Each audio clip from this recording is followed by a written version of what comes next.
We talk about Parshat Korach, so everyone's well aware. Korach v'adasai, machlokes l'shem shemayim, machlokes which is not l'shem shemayim.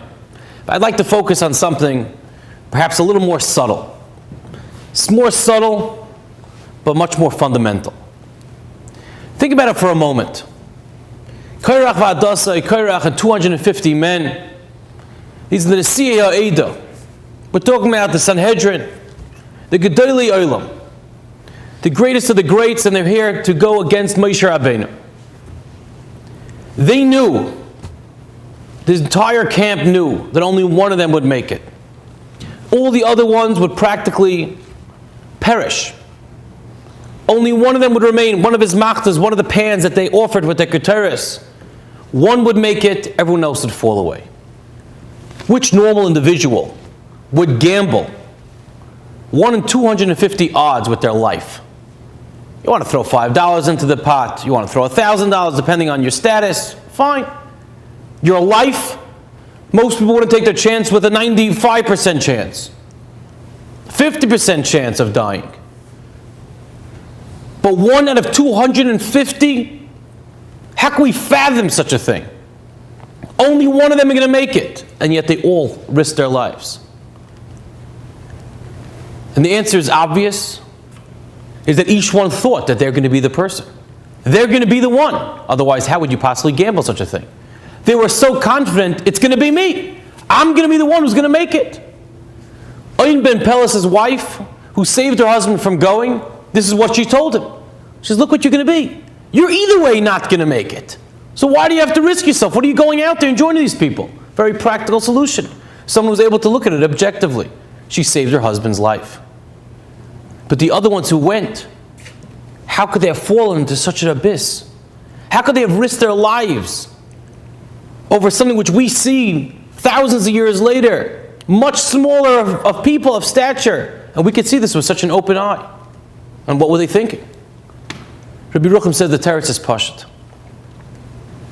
He says if someone has midas royas, if someone does not have proper midas, their ethical and moral behavior as defined by the Torah is not checked, has not been worked on, then he says it's like a cannon. He says you might think of it, I have to work on my anger. You might think of it, I have to work on my ability to be mavater, to give in. You might think of it, it's a small thing, I have to work on my patience, my tolerance for other people. I have to work on it. He says it's a cannon. It's a bomb that's going to explode.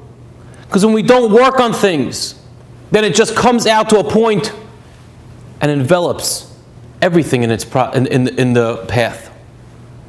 And anything which comes around us can blow up at any given time. So the Torah tells us, Vayikach Korach, what did Korach take? Shalokach es atzmoi.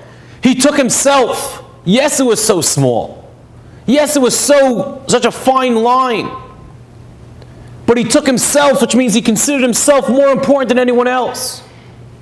And he felt for himself and thought about himself and cared for himself more than he cared for other people. And if the bottom line was him versus anyone else, it was going to be him.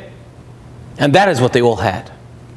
That degree, that midah, that idea of not working on their midas, not being in touch with themselves and understanding that life is a work in progress.